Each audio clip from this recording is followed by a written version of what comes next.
Greetings everyone, welcome back to the Too Fast Tactical channel. Today we're going to be talking about color dyeing Polymer80 lower receivers. Now I did start out doing a complete how-to color dye the Polymer80 lower receiver, but due to technical difficulties I didn't get any usable footage. So what we're looking at now is the results of color dyeing a Polymer80 lower receiver.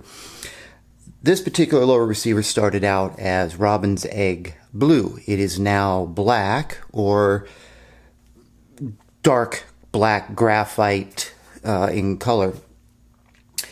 And if you manage to pick up a deal on one of these lower receivers, I know white ones have gone for really cheap, the blue ones have gone for really cheap, or if you're going to get another color like maybe flat dark earth or something and do a half dye where you do half of it black and half of it flat dark earth, something like that. There is logic behind color dyeing these lower receivers, but if you're going to go out and just straight up buy one, buy one black if that's what you want, then you don't have to go through this whole procedure. Anyway, the procedure is very simple. Since I can't actually show the procedure, I can talk about it a little bit, and I tell you what you need to do if you want to color dye one of these. All right, so now how I approach this like doing PMAGs. I've done lots of color dye or color changes on PMAGs. What I did with this Polymer80 is I went ahead and built it out. In other words, I finished it. So I did all the drilling and all the editing, or drilling and the filing and the sanding, and then I've test fitted all of my parts. I did all of that before I color dyed it. And the logic behind that is if you color dye it and then you go back in and try and finish it, you're going to have parts of the gun you may grind, file, cut, or sand through the color dye, and you may have original color showing through. If it's up in this area, probably not as bad, but if you go to assemble it and you find that some of your pins are not fitting correctly and you've got to go in there and with a small file and file out some of these holes a little bit, you could easily file through the dye and have your original color showing through. The color dye process does not penetrate this polymer 100%. It goes, well, maybe 1/16 of an inch in. It's not going to rub off, but if you were to take a knife and scrape this, eventually you can get down to the original color. But durability wise, the dye is pretty solid. So that's what I did first. Basically finished it out, test fitted everything. We were good to go. Now what you're going to need to color dye this is you're obviously going to need an oven. Assuming everybody has an oven at home, I have an oven. And you're going to need a few accessories. You're going to need some dye. This is the RIT. This is the Dymore. This is the synthetic formula for doing synthetic materials. And technically there is no black in this flavor of the dye. It's graphite. Pretty much it's black, but it's called graphite. In the past, I've used the standard RIT dye for doing PMAGs. And somewhere along the line, a few years ago, they changed the formula and they came out with this synthetic formula as well as the original formula. And I did a few PMAGs a while back and I tried the original formula and it didn't really work out well. And I switched over to the synthetic version and it worked perfect. So I'm not sure why they changed it, but they end up having two different versions of the dye, and at least on the PMAGs the original version didn't work too well. This worked out really well. So anyway, this is the RIT Dymore synthetic in graphite. So you're going to need one of these. This stuff costs about $5 to $6 a bottle. This is enough to do, well, at least for me, it's enough to do 2 lower receivers. Basically, I use half a bottle. I add half a bottle to the water. So, another item that's highly recommended is a pair of tongs. You can pick up these pretty cheap. if you don't already have a pair in your kitchen.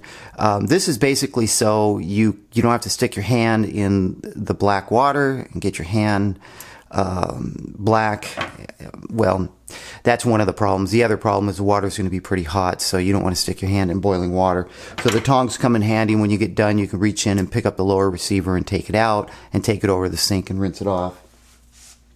Now, if you have a pot that you want to allocate to this process, great. I didn't want to ruin any of my good cooking pots, so this is basically a tinfoil pan that's used for cooking birds or turkeys in the oven, so it's definitely can handle the high heat.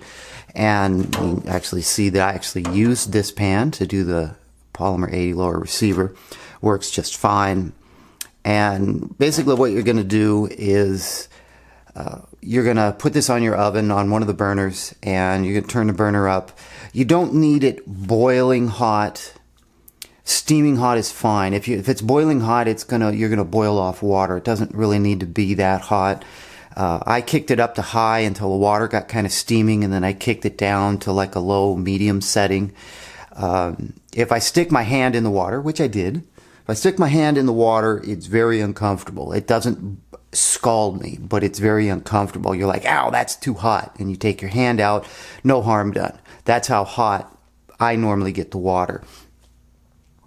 Once the water gets to a specific temperature, you can add the dye. You can use your tongs to kind of swirl it around, mix it up, and then place your lower receiver in there.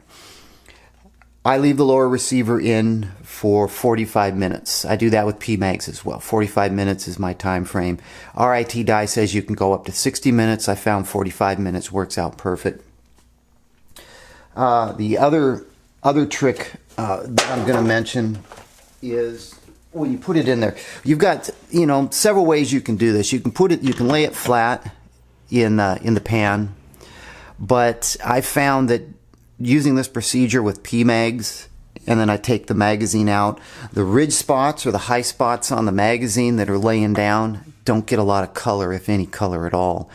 So what I did in this situation was I put the lower receiver in like that for approximately 20 minutes, and then I used the tongs and I took it out and I flipped it over for the remainder of the time.